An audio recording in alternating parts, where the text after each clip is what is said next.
إن الحمد لله نحمده ونستعينه ونستغفره ونعوذ بالله من شرور أنفسنا ومن سيئات أعمالنا من يهده الله فلا مضل له ومن يضلل فلا هادي له وأشهد أن لا إله إلا الله وحده لا شريك له وأشهد أن محمدا عبده ورسوله أما بعد فإن خير الحديث كتاب الله وخير الهدي هدي محمد صلى الله عليه وآله وسلم وشر الأمور محدثاتها وكل محدثة بدعة وكل بدعة ضلالة وكل ضلالة في النار. أعوذ بالله السميع العليم من الشيطان الرجيم من همزه ونفخه ونفثه. بسم الله الرحمن الرحيم. رب اشرح لي صدري ويسر لي أمري واحلل عقدة من لساني يفقهوا قولي. بسم الله الرحمن الرحيم. إن الله وملائكته يصلون على النبي يا أيها الذين آمنوا صلوا عليه وسلموا تسليما. اللهم صل على محمد وعلى آل محمد كما صليت على إبراهيم وعلى آل إبراهيم إنك حميد مجيد. اللهم بارك على محمد وعلى آل محمد كما باركت على إبراهيم وعلى آل إبراهيم إنك حميد مجيد. اللهم ربنا آتنا في الدنيا حسنة وفي الآخرة حسنة وقنا عذاب النار. لا إله إلا أنت سبحانك إني كنت من الظالمين. حسبنا الله ونعم الوكيل. يا حي يا قيوم برحمتك أستغيث ولا حول ولا قوة إلا بالله العلي العظيم. ربنا آتنا من لدنك رحمة وهيئ لنا من أمرنا رشدا. آمین. الحمدللہ آج قرآن کلاس نمبر 10 میں ہم انشاءاللہ تعالی سورۃ البقرہ کی آیت نمبر 21 سے آنورڈ سٹارٹ لیں گے. اعوذ باللہ من الشیطان الرجیم. بسم اللہ الرحمن الرحیم.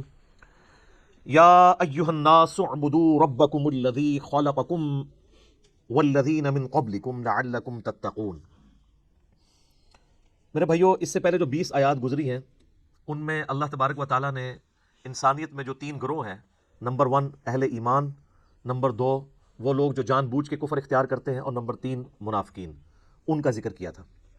اب یہ پوری وہ تمہید کے بعد اس رکوع کے اندر آیت نمبر 21 سے آنورڈ آیت نمبر 39 تک یہ مسلسل اب یہ جو 9 آیات ہے یہ قرآن حکیم کی دعوت ہے اپنے مخاطب کو، کہ قرآن اپنے مخاطب سے کیا چاہتا ہے، اللہ تعالیٰ کی کیا ریکوائرمنٹ ہے، یہ کتاب کس لیے نازل ہوئی ہے، انبیاء کے آنے کا مقصد کیا ہے، اس دنیا کی زندگی کا آخر انجام کیا ہونے والا ہے. یعنی پوری کی پوری جو ایک ڈاکٹرن ہے دین کی، وہ اس ایک رکوع کے اندر 9 آیات کے اندر بڑی زوردار طریقے سے بنیادی جو باتیں جو انسانوں کے علم میں ہوتی ہیں اس کی بنیاد کے اوپر بیان ہوئی ہیں. اسی لیے آپ دیکھیں اس کا خطاب، اگرچہ یہ صورت تو مدنی ہے اور مدنی صورتوں کا اسلوب زیادہ تر یا ایھا الذین آمنوا کے ساتھ ہوتا ہے، لیکن چونکہ یہ پوری انسانیت کو دعوت دی جا رہی ہے اس لیے ان آیات کا جو سٹارٹ ہے وہ پوری انسانیت کو مخاطب کر کے ہے. یا ایھا الناس، اے پوری انسانیت، اے لوگو، اعبدوا ربکم، عبادت کرو اس رب کی، الذی خلقکم، جس نے تمہیں پیدا کیا، والذین من قبلکم، اور جو تم سے پہلے لوگ گزر چکے یا جو اگلے لوگ گزر چکے ان کو بھی اسی نے پیدا کیا، لعلکم تتقون، تاکہ تم ڈر سکو، پرہیزگار بن سکو. سارے انبیاء کی دعوت کا مقصد، ساری الہامی کتابیں نازل ہونے کا ایک ہی مقصد ہے کہ عبادت اس رب کی کرنی ہے. اللہ کو ماننا کافی نہیں ہے بلکہ اللہ کی بھی ماننی ہے. اسی لیے یہاں یہ بات نہیں آ رہی کہ اس اللہ کو مانو، بلکہ کہا جا رہا ہے اس اللہ کی عبادت بھی کرو. جس طرح سورہ النحل میں آتا ہے نا آیت نمبر 36 میں، وَلَقَدْ بَعَثْنَا فِي كُلِّ أُمَّةٍ رَسُولًا أَنِ اعْبُدُوا اللَّهَ وَاجْتَنِبُوا الطَّاغُوتَ. اور بے شک ہر امت میں ہم نے کوئی نہ کوئی رسول مبعوث کیا ایک ہی بنیادی دعوت کے ساتھ کہ عبادت کرو اللہ کی، اور اللہ کے جو مخالفت پہ کھڑے ہوئے لوگ ہیں ان کو طاغوت کہا گیا، چاہے وہ جنوں میں سے ہیں یا انسانوں میں سے ہیں، ان کی آپ نے مخالفت کرنی ہے. یہ ساری الہامی کتابوں کی دعوت کا خلاصہ، تمام انبیاء کی دعوت کا خلاصہ ایک اللہ کی عبادت ہے. عبادت کہتے ہیں ٹوٹل اوبیڈینس کو، یعنی صرف اللہ کو ماننا کافی نہیں بلکہ اللہ کا مکمل تابع فرمان بننا ہے. اور اسی کے پیرلل میں ایک ٹرم ہے جو وقت کے پیغمبر کے لیے استعمال کی جاتی ہے، اس کو ہم کہتے ہیں اتباع. قل ان کنتم تحبون اللہ فاتبعونی یحببکم اللہ. اے نبی تم فرما دو کہ اگر تم لوگ یہ دعویٰ رکھتے ہو کہ اللہ سے محبت کرتے ہو تو پھر میری یعنی وقت کے پیغمبر کی اتباع کرو، پھر اللہ بھی تم سے محبت کرے گا اور تمہارے گناہوں کو بھی معاف کر دے گا۔ تو اتباع میں بھی صرف پیغمبر کو مانا نہیں جاتا، بلکہ پیغمبر کی پیروی بھی اختیار ساتھ کی جاتی ہے۔ تو ان دونوں چیزوں کو آپ سمجھ لیں، عبادت ہے اللہ کی محبت کے ساتھ، اس کو ماننے کے ساتھ اس کی ماننا، اور اتباع رسول ہے رسول اللہ کی محبت صلی اللہ علیہ وآلہ وسلم کے ساتھ آپ صلی اللہ علیہ وآلہ وسلم کی اوبیڈینس، پیروی اختیار کرنا۔ صرف اطاعت نہیں ہے بلکہ محبت کے ساتھ اطاعت ہے۔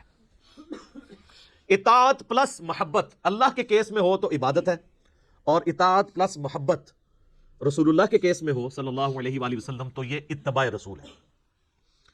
تو اے لوگو، عبادت کرو اس رب کی جس نے تمہیں پیدا کیا اور تم سے پہلے جتنے لوگ ہو گزرے ہیں ان کو بھی اسی نے پیدا کیا، تاکہ تم ڈر سکو، پرہیزگاری کی روش اختیار کر سکو، یعنی اللہ کے حضور تمہیں پیش ہونا ہے۔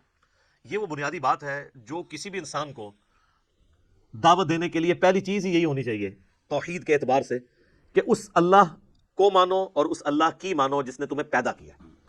سورہ طور میں بھی آتا ہے نا کہ کیا یہ لوگ بغیر کسی کے بنائے پیدا ہو گئے ہیں یا انہوں نے اپنے آپ کو خود پیدا کیا ہے؟ ہائے ہائے ہائے، دو ہی پاسبلٹیز ہو سکتی ہیں نا، یا انسان اپنا کریٹر خود ہو یا اس کو کسی نے پیدا نہ کیا ہو۔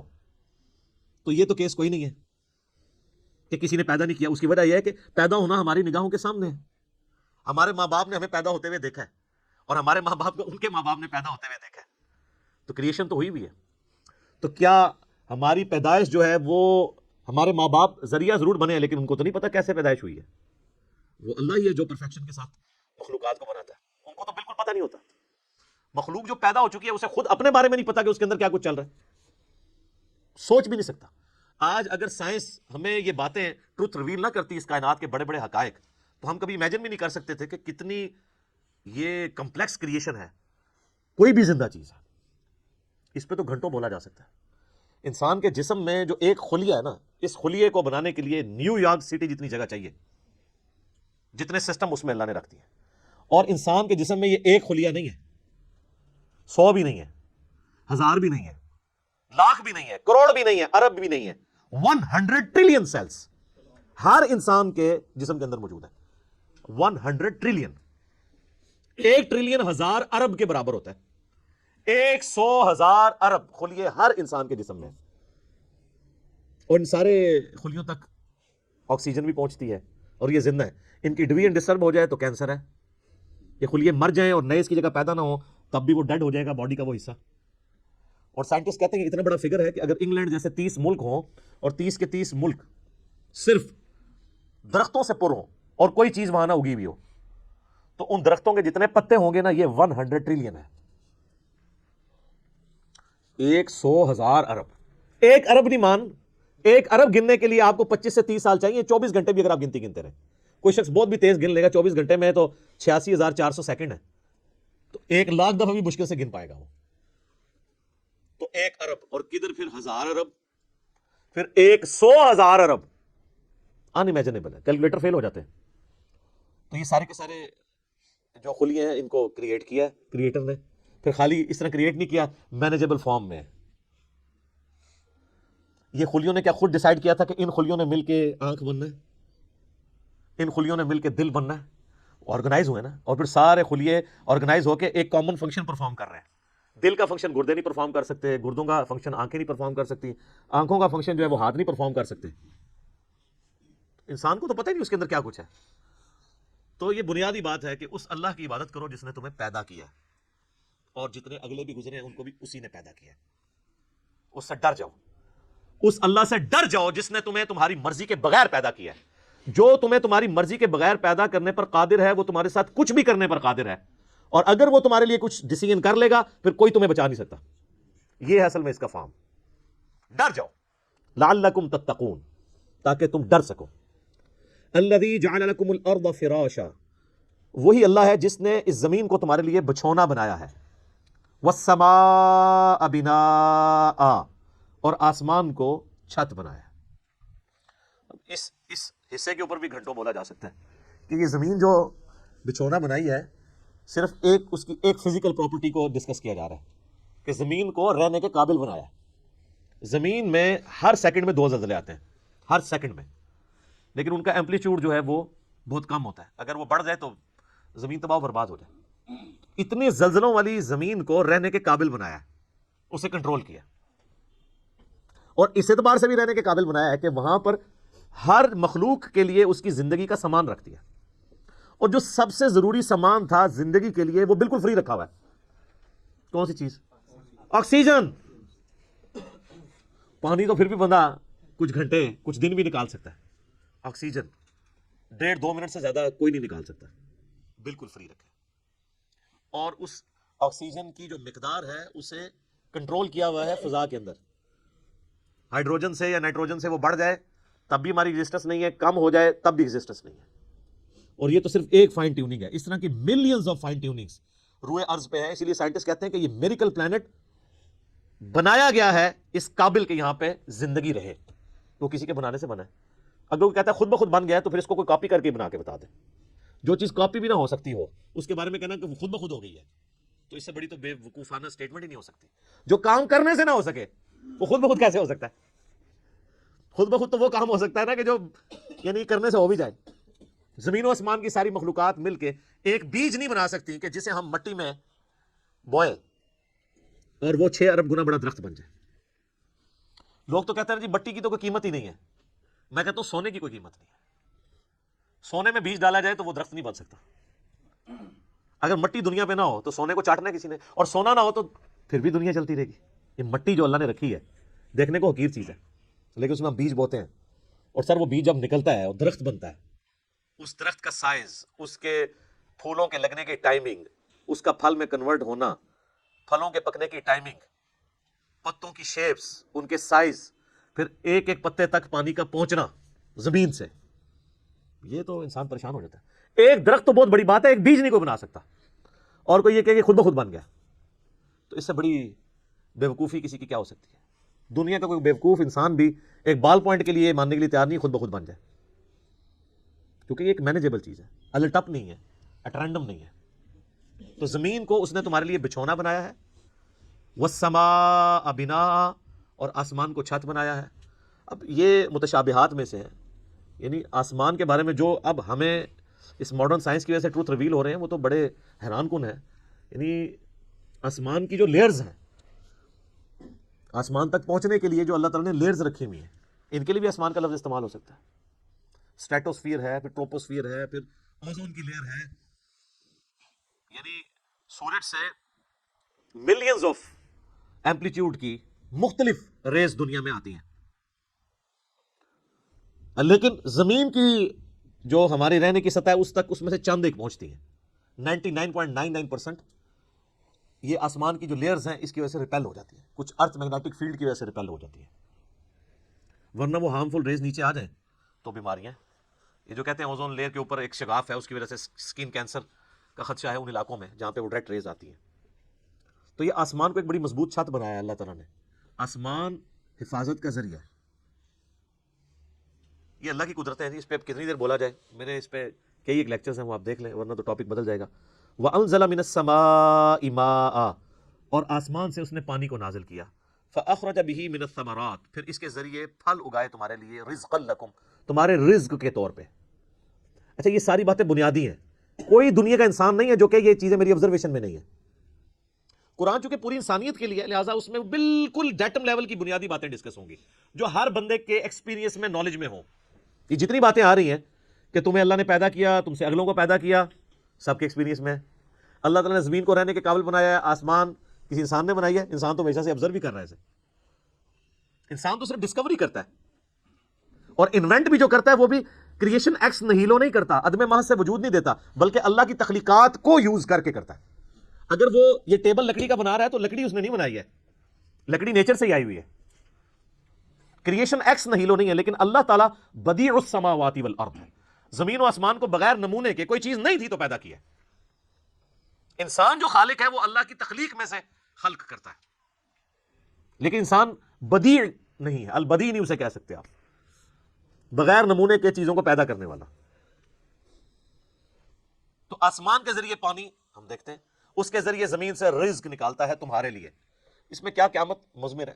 رزق نکالنا بھی کافی نہیں تھا اگر اس رزق کی کمپیٹیبلٹی ہمارے ساتھ نہ ہوتی.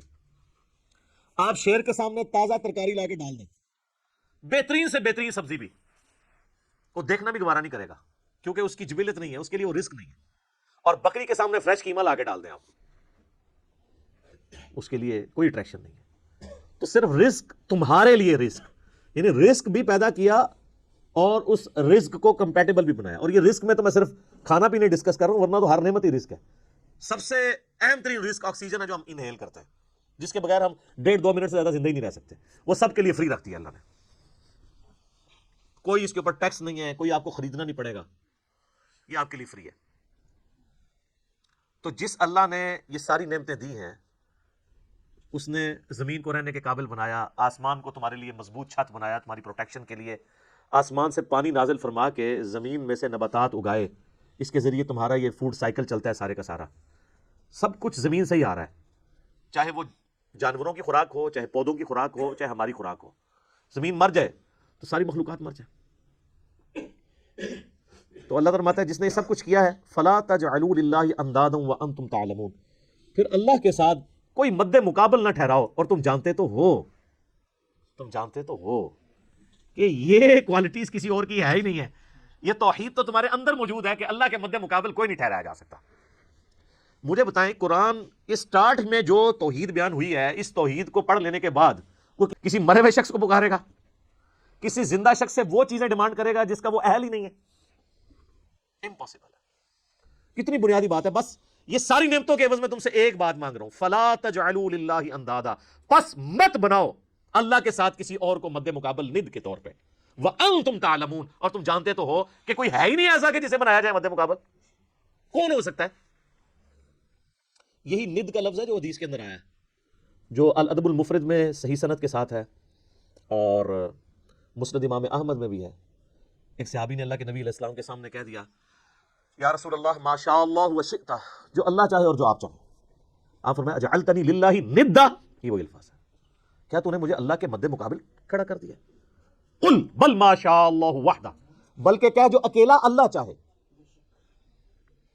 اچھا, اس نے آگے سے نہیں آرگومنٹ کیا کہ یا رسول اللہ میں آپ کو اللہ کا بندہ ہی مان رہا ہوں, اللہ کا رسول ہی مان رہا ہوں, میں نے آپ کو کوئی اللہ مان کے نہیں کہا, میں نے آپ کو کوئی مستقل بذات نہیں مانا, میں نے آپ کو جو ہے وہ عطائی مان کے ہی بات کی ہے, ذاتی مان کے بات نہیں کی. یہ ساری کہانیاں جڑی مولویوں نے پڑھائیاں نے اس زمانے میں نہیں سنونیاں.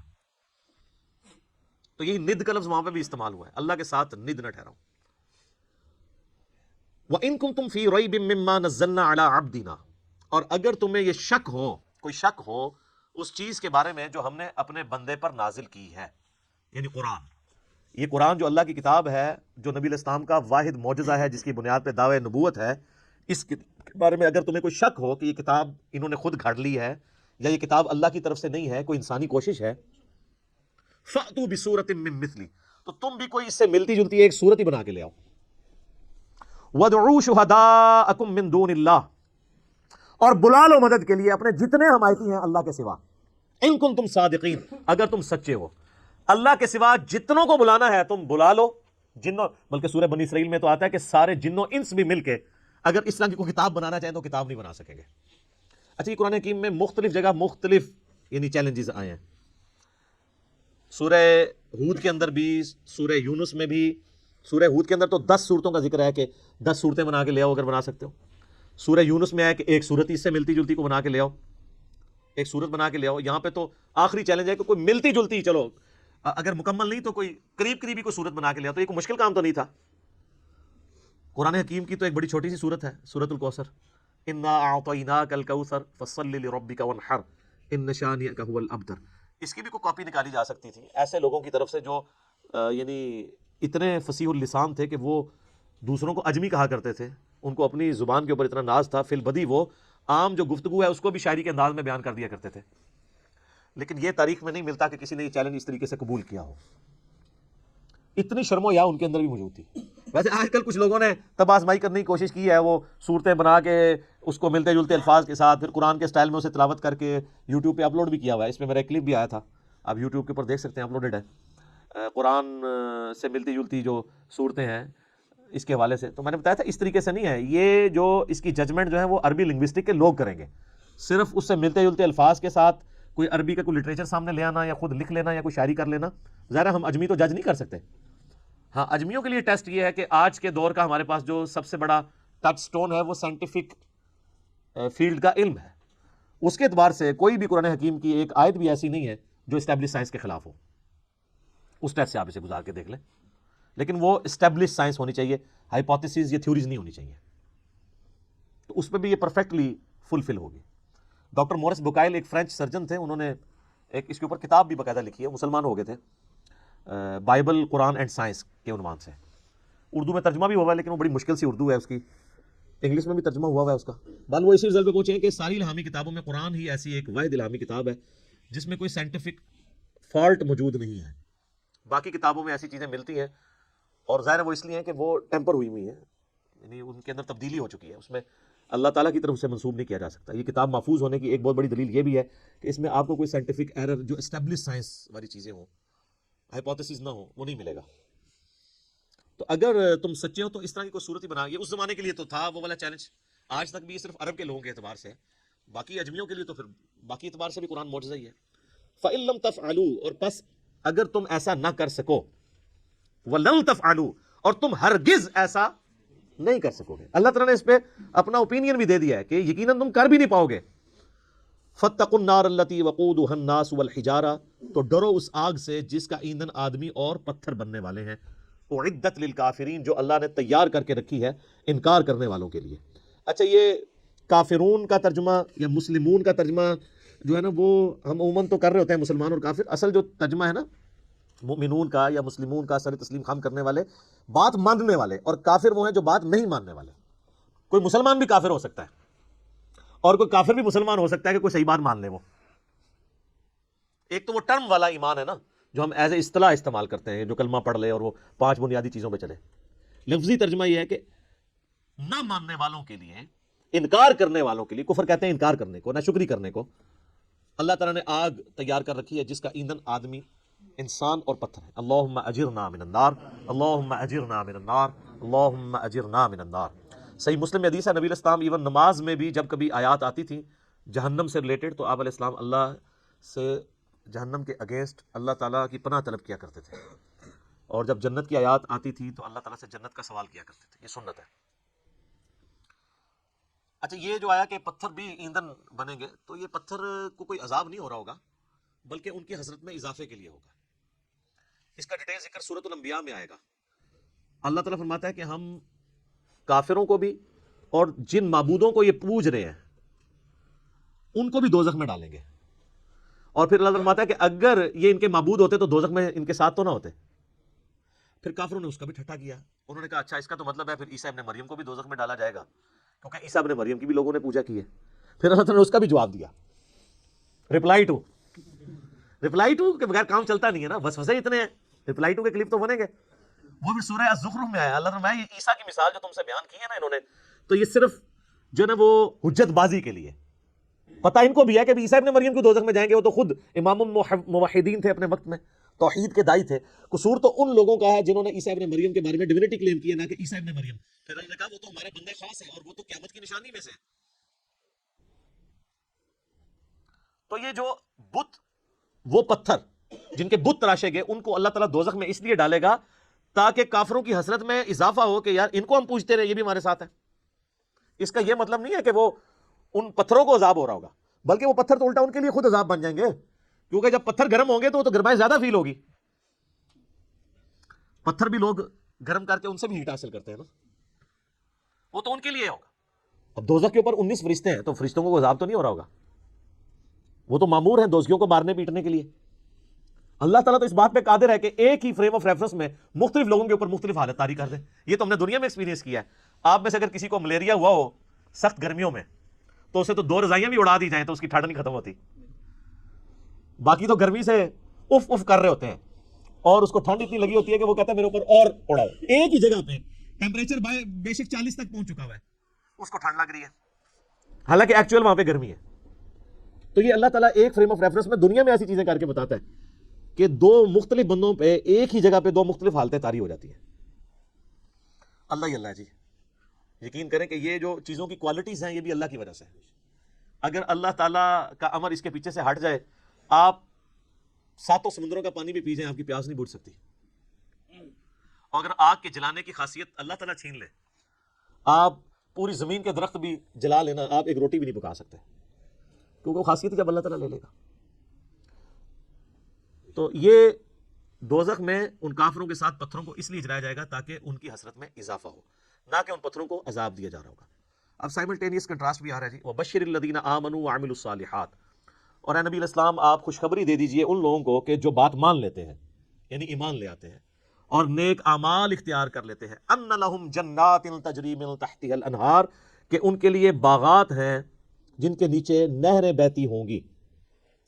کلما رزقوا، جب کبھی بھی انہیں رزق دیا جائے گا اس جنت میں، منہا ان باغوں میں سے، من ثمرۃ الرزق، کوئی پھل رزق کی شکل میں ان کو جب پیش کیا جائے گا، اہل جنت کو جنت میں جب کوئی فروٹ دیا جائے گا، قالوا هذا الذي رزقنا من قبل، وہ کہیں گے یہ تو وہی ہے جو ہمیں اس سے پہلے دنیا میں بھی دیا جاتا تھا. وَأُتُوا بِهِ مُتَشَابِهًا، حالانکہ وہ ان کو اس سے ملتا جلتا فروٹ دیا جا رہا ہوگا، ایگزیکٹ نہیں ہوگا. ملتا جلتا اس لیے دیا جائے گا کہ انسان کی ایک نیچر ہے. دنیا میں بھی آپ دیکھ لیں، آپ کسی دسترخوان پہ بیٹھے ہوں تو سب سے پہلے اس چیز کو ہاتھ ڈالتے ہیں جس کے ساتھ آپ مانوس ہو. آپ کسی ولیمے پہ بھی جاتے ہیں تو آپ کے سامنے کوئی ایسی عجیب و غریب ڈش آ جائے تو آپ اس کے رسک نہیں لیتے کھانے کا کہ پتہ نہیں کیا ذائقہ ہو، الٹا پلیٹ بھر کے بیٹھ جاؤں اور اس دوران جو میں نے کھانا تھا وہ ختم ہی ہو جائے. یہ بھی چانس ہوتا ہے نا. تو انسان مانوس اس چیز کے ساتھ تھا جو پہلے اس نے اس کو ایکسپیرینس کیا ہو. یہ اللہ تعالیٰ نے انسان کی نیچر رکھی ہے. تو جنت میں بھی ابتدائی مہمان نوازی کے طور پہ جنتیوں کو وہ رزق دیا جائے گا جو دنیا میں ایکسپیرینس کر چکے ہیں. آم، کیلا، انار، سیب، جو ہمارے ایکسپیرینس میں. اب دیکھنے میں تو وہ فروٹ دیکھنے میں تو ویسا ہی ہوگا، تو وہ کھانے سے پہلے ہی بات کریں گے کہ تو یہ وہی چیز ہے، ایتھے بھی آ کے وہی کچھ. لیکن نظر آئے گا کہ ان کے اس کی طرح کا ہوگا لیکن ویسا نہیں ہوگا. اب انور اٹور کا ذائقہ اور ایک دیسی آم کا ذائقہ برابر ہو سکتا ہے؟ دیکھنے میں تو دونوں ایک جتنے ہوتے ہیں، شکل و صورت بھی ملتی جلتی ہوتی ہے، لیکن زمین آسمان کا فرق ہے ٹیسٹ میں. اسی طریقے سے چونسے کا ٹیسٹ ہو یا کسی دوسرے آم کا، وہ برابر نہیں ہو سکتا. تو یہ تو دنیا میں اللہ نے اتنا فرق رکھا ہوا ہے، تو آخرت میں جو آم دیا جائے گا وہ دنیا والا آم نہیں ہوگا. ہاں شکل و صورت میں ضرور ملتا جلتا ہوگا، لیکن اس آم کی تو کیا بات ہے. اللہ تعالیٰ جنت میں ہمیں اپنے محبوب صلی اللہ علیہ وآلہ وسلم کا پڑوس نصیب فرمائے، آمین. وَلَهُمْ فِيهَا أَزْوَاجٌ مُطَهَّرَةٌ، اور وہاں پہ ہوں گی ان کے لیے پاکیزہ بیویاں. پاکیزہ بیویاں دنیا کی بیویاں بھی اور جنتی حوریں بھی، وہ آگے چل کے ذکر آ جائے گا اس حوالے سے.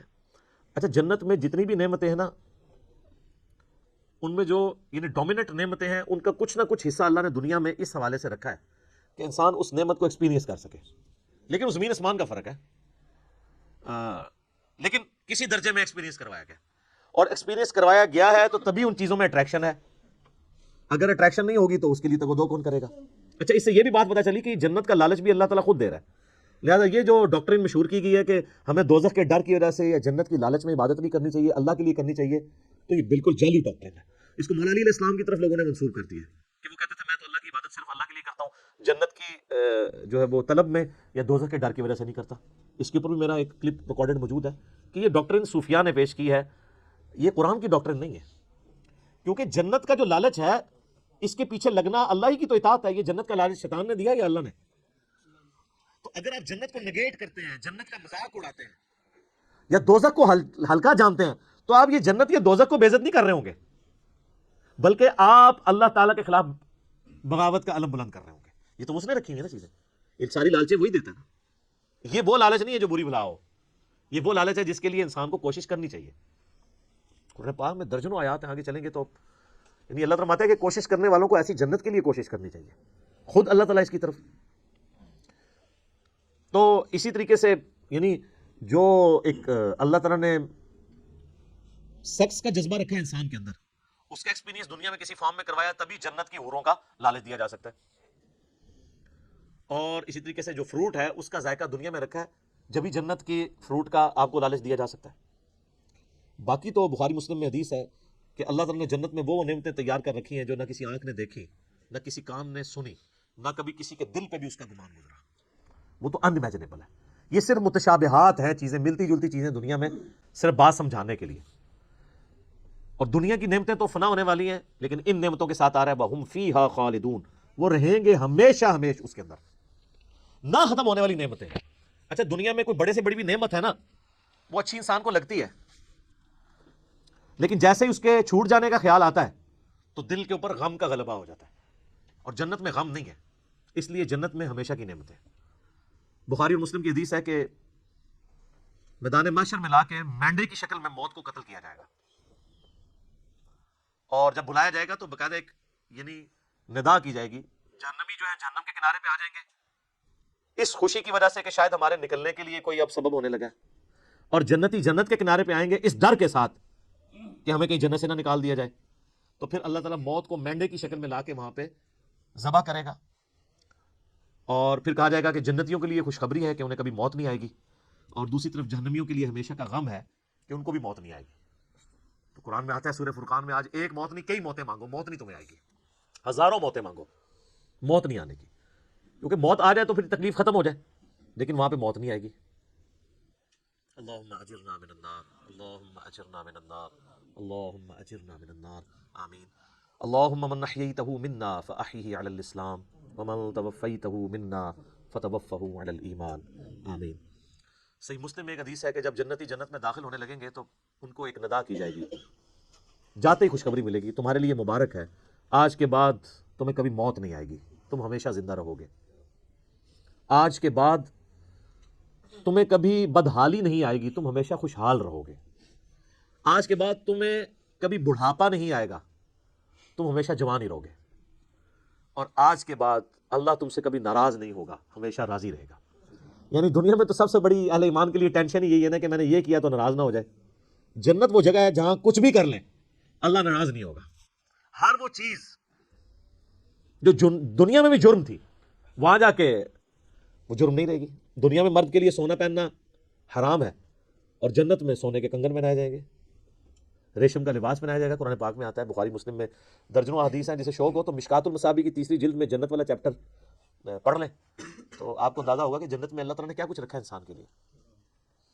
لیکن یہ بات اپنی جگہ ہے، ایک حقیقت ہے کہ جنت پہنچنا بڑا مشکل ہے، یہ سب سے بڑا المیہ ہے۔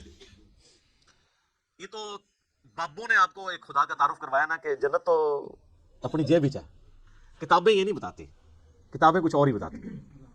صحیح مسلم میں حدیث ہے کہ اللہ تعالیٰ نے جنت کو ناگوار چیزوں سے ڈھانپ رکھا ہے، یعنی جنت تک پہنچنے کے لیے کئی ناگوار چیزوں سے آپ کو گزرنا پڑے گا، پھر جنت آئے گی۔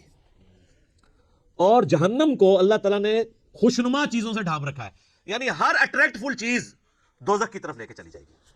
ناگواری تو ہے نا، یعنی روزانہ 5 وقت نماز پڑھنا دنیاوی طور پہ ایک تردد تو ہے، سردیوں میں وضو کرنا ایک تردد تو ہے، گرمیوں کے روزے رکھنا ایک تردد تو ہے، حلال اور حرام کا فرق کرنا ایک تردد تو ہے، اور دوسری طرف آپ جو اپنی مرضی کے مطابق کوئی بھی کام کرتے جائیں وہ سیدھا آپ کو دوزخ کی طرف لے جائے گا، جو آپ اپنی مرضی سے کریں گے، اور جو اللہ کی مرضی سے کرنا پڑتا ہے اس میں تردد تو ہے، ظاہر نفس کے خلاف ہے۔ تو یہ مسلم شریف کی حدیث کمال حدیث ہے کہ جنت ناگوار چیزوں سے ڈھانپی ہوئی ہے اور جہنم خوشنما چیزوں سے۔ اس کی ایکسپلینیشن جامع ترمذی میں، سنن ابی داؤد میں، سنن نسائی اور ابن ماجہ میں ہے کہ جب اللہ تعالیٰ نے جنت کو پیدا کیا تو حضرت جبرائیل علیہ السلام سے کہا کہ جائیں جنت کو جا کے وزٹ کریں کہ میں نے کیسی رہنے کی جگہ بنائی ہے۔ جب حضرت جبرائیل علیہ السلام جنت گئے اور اس کی خوبصورتی دیکھی تو اللہ تعالیٰ نے کہا کہ جبرائیل کیسا پایا جنت کو؟ انہوں نے کہا اللہ تیری عزت کی قسم کوئی بندہ ایسا نہیں ہوگا جو اس میں جانے کے لیے جان دھڑ کی بازی نہ لگا دے، کیا زبردست جگہ تُو نے بنائی ہے۔ اللہ نے فرمایا اچھا، اللہ تعالیٰ نے جنت کو ناگوار چیزوں سے ڈھانپ دیا، جو مسلم شریف کی حدیث ہے، اور کہا اب جا کے ذرا جنت کو دیکھو۔ جب وہ دیکھ کے آیا تو انہوں نے کہا تیری عزت کی قسم مجھے نہیں لگتا کوئی بندہ جنت میں جانے میں کامیاب ہوگا، اتنا مشکل ہے۔ سر یہ ہے کتابوں کا خدا، یہاں کہتے ہیں نہیں جناب ایک دفعہ بھی پڑھ لیا ایک دفعہ بھی پڑھ لیا ایک پھیرا ہی لگے گا۔ اور سورہ فرقان میں اللہ فرماتا ہے کہ جہنم ہمیشہ رہنے کے لیے بھی بری جگہ ہے اور ایک لمحے کے لیے رہنے کے لیے بھی بری جگہ ہے۔ آپ لاکھ کہتے ہیں کہ پھیرا لگے گا، اچھا یہ پھیرا بھی اس لیے ہم کہتے ہیں کہ ہم نے کبھی اس پھیرے کو امیجن نہیں کیا، آپ کو ادھر بیٹھے بیٹھے امیجن کروا دیتے ہیں۔ اگر کسی شخص کو یہ کہا جائے کہ ایک فجر کی نماز چھوڑنے پہ آپ کو فجر سے ظہر تک ایک ایسے کمرے میں وقت گزارنا پڑے گا جو 10 بائی 10 فٹ کا ہوگا، اس میں 100 کوبرا سانپ ہوں گے، 100 بچھو ہوں گے، 100 اژدہے ہوں گے، لیکن صرف فجر سے ظہر تک بس، تو کوئی امیجن بھی کر سکتا ہے اس کو؟ وہ ان سانپوں کو تو آپ مار بھی سکتے ہیں، تو جہنم کے سانپ کے بارے میں کوئی سوچ بھی سکتا ہے؟ چونکہ ہم نے امیجن نہیں کیا ہوتا اس لیے ایک پھیرے کی بات کرتے ہیں۔ اور یہ تو بہت بڑی میں نے مثال دی، اگر کسی شخص کو کہا جائے نا کہ فجر کی نماز چھوڑنے پہ فجر سے ظہر تک آپ کو صرف ایک موم بتی کا وہ چھوٹا سا جو فلیم ہوتا ہے نا اس کے اوپر یوں ہاتھ رکھنا پڑے گا فجر سے ظہر تک، سر 10 سیکنڈ نہیں کو رکھ سکتا. یہ کہنا آسان ہے پھیرے والی بات. اچھا وہ جو ترمذی ابو داؤد نسائی ابن ماجہ کی حدیث ہے نا, اس میں آگے آتا ہے کہ پھر اللہ تعالیٰ نے حضرت جبرائیل سے کہا کہ جہنم جب پیدا کی, فرمایا جہنم کو جا کے دیکھو. جہنم دیکھ کے آئے, انہوں نے کہا اللہ تیری عزت کی قسم مجھے نہیں لگتا کوئی بندہ کوشش کرے گا کہ کوئی بھی ایسا عمل کرے کہ دوزخ میں جا کے گرے, یہ تو جگہ ہی ایسی تو نے بنا دی ہے. اللہ تعالیٰ نے پھر دوزخ کو, جہنم کو خوشنما چیزوں سے جب ڈھانپ دیا نا, جو مسلم شریف والی حدیث ہے, میں اسی کی ایکسپلینیشن آپ کو دوسری حدیث سے کر رہا ہوں. یہ سر کتابوں کا دین ہے, بابوں کا نہیں ہے. تو حضرت جبرائیل علیہ السلام جب گئے واپس آئے, کہا اللہ تیری عزت کی قسم مجھے نہیں لگتا کوئی بندہ جہنم میں جانے سے بچ سکے گا, اتنا خوشنما تو نے بنا دیا, یہ تو سارے ہی جائیں گے جہنم میں. اور سب نظر بھی آ رہا ہے, نظر بھی آ رہا ہے, کیا دیندار کیا بے دین, کیا مسلمان کیا کافر. آپ کو بغاوت دیکھیں عروج پہ نظر آتی ہے, اور جو آپ کو دیندار نظر بھی آ رہے ہیں یہ بھی اللہ نے پردے رکھے ہوئے ہیں. کچھ کے پردے تو ہمارے جیسے لوگوں کے سامنے کھل بھی جاتے ہیں اور ہم آپ کو کھول کھول کے بتاتے ہیں, پھر بھی نہیں آپ کا دماغ کھلا تو آخرت میں تو کھل ہی جانا ہے, اوہ یہ کیا ہوا. نہیں, بڑا سینسٹیو ایشو ہے میرے بھائی. تو یہ اللہ تعالیٰ نے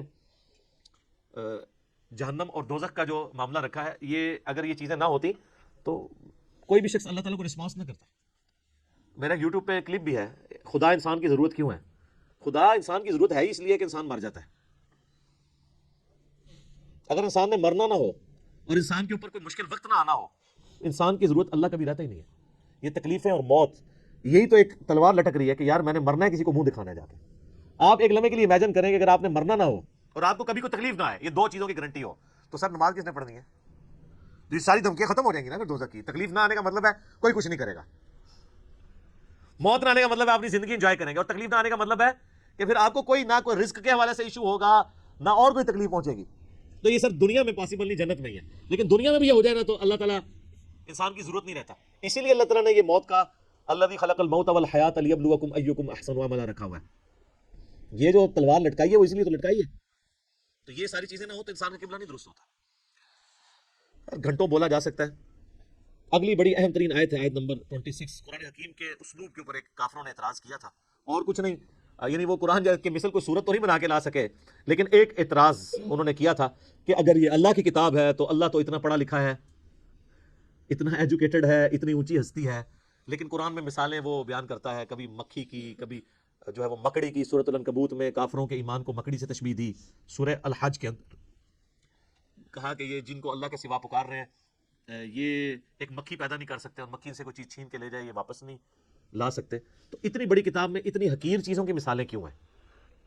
تو اس قرآن کا اسلوب کہ قرآن مشکل کتاب نہیں بلکہ اتنی آسان کتاب ہے, عام انسان کے ساتھ بحث کرتی ہے. دیکھ لیں آپ, اس میں کوئی فلسفیانہ باتیں اس طریقے سے نہیں ہیں, موٹی موٹی باتیں ہیں.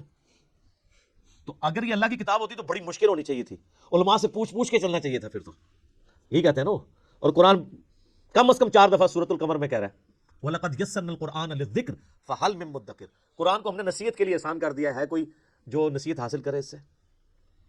تو اتنی مشکل کتاب ہونی چاہیے تھی اگر یہ اللہ کی کتاب ہے.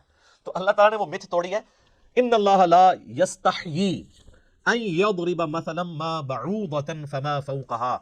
بے شک اللہ اس بات سے شرم محسوس نہیں کرتا کہ وہ مچھر کی مثال دے یا اس سے بھی کسی حقیر چیز کی. کیوں؟ اللہ کا مقصد کسی کے اوپر اپنا علمی روب ڈالنا نہیں ہے, اللہ کا مقصد بات سمجھانا ہے. اور بات سمجھانے والا شخص جو ہوتا ہے نا وہ کبھی مشکل مشکل الفاظ نہیں استعمال کرتا. لہٰذا آپ یہ علماء کی جب مشکل مشکل اردو اور ٹرم سنتے ہیں نا, واللہ وہ اس نیت سے نہیں تقریر کر رہے ہوتے کہ انہوں نے عوام کو دین سمجھانا ہے, وہ یہ تقریر کر رہے ہوتے ہیں کہ میں اتنی مشکل ٹرمنالوجیز بول سکتا ہوں. اور پھر کہتے ہیں دیکھا جی وہ علامہ صاحب نے بڑے مشکل لفظ استعمال کیے. تو یہ علامہ صاحب نے اللہ کی سنت میں عمل نہیں کیا, اللہ کی اسی لیے تو پھر علماء کو چھوڑ گیا نا پبلک. وہ کہتے ہیں ان کے پاس ہم 1 گھنٹہ بیٹھ کے سنتے ہیں, سمجھ نہیں آتی. علی بھائی کے 5 منٹ کے کلپ میں اتنا کچھ سمجھ آ جاتا ہے. کیوں آتا ہے؟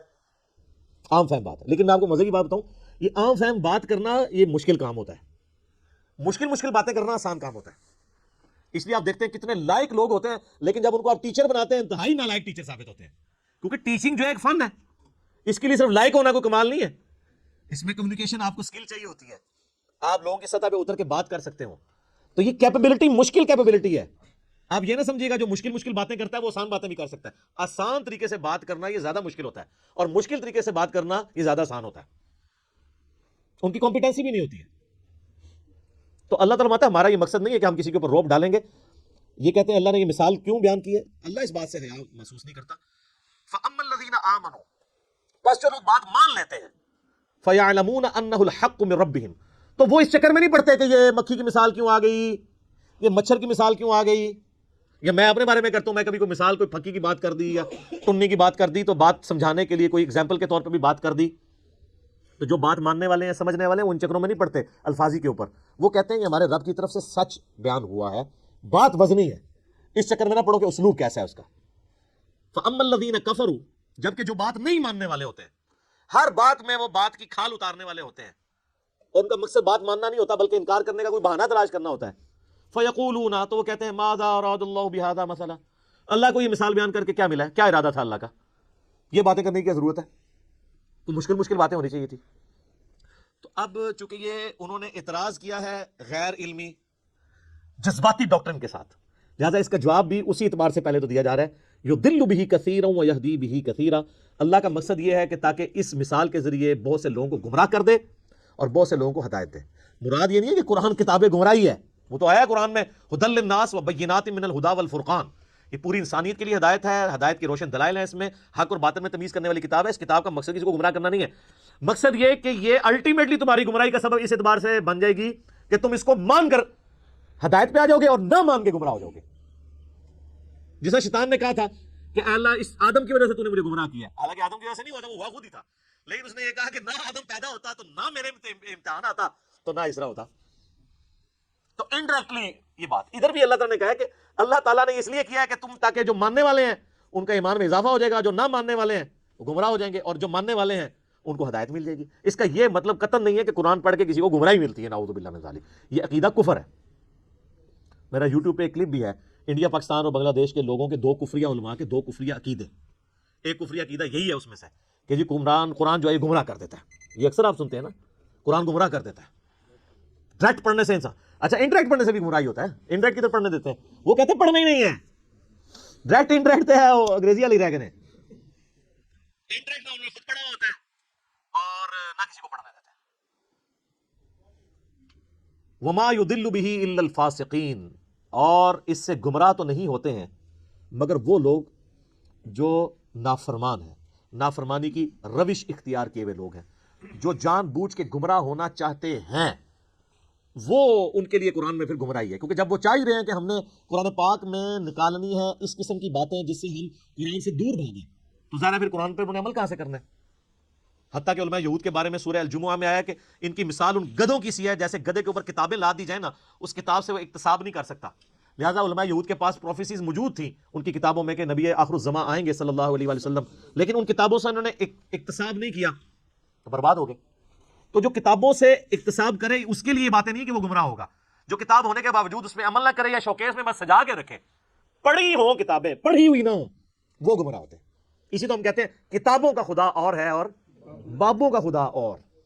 جو کتابوں کے خدا کو نہیں مانتا نا اسے کبھی بھی خدا کا تعارف نہیں ہوتا، کیونکہ نبی علیہ السلام نے ہمیں بابیں نہیں دی ہیں، کتابیں دی ہیں. آج کی ڈیٹ میں قرآن اور سنت کتابی شکل میں ہی ہمارے پاس موجود ہے. اس کے اوپر کافی اور باتیں مجھے کرنی ہے لیکن اب چونکہ ٹائم ختم ہو چکا ہے، اگلی دفعہ ہم اسی آیت کی جو آگے ان فاسقوں کی نشانیاں کیا ہیں جو قرآن کے ذریعے جو گمراہی کماتے ہیں، آیت نمبر 27 سورۃ البقرہ کی آن ورڈ انشاءاللہ اگلی دفعہ سٹارٹ کریں گے. صلاۃ بر محمد وآل محمد، اللہم صلی علی محمد وعلی آل محمد کما صلیت علی ابراہیم وعلی آل ابراہیم انک حمید مجید. اللہم بارک علی محمد وعلی آل محمد کما بارکت علی ابراہیم وعلی آل ابراہیم انک حمید مجید.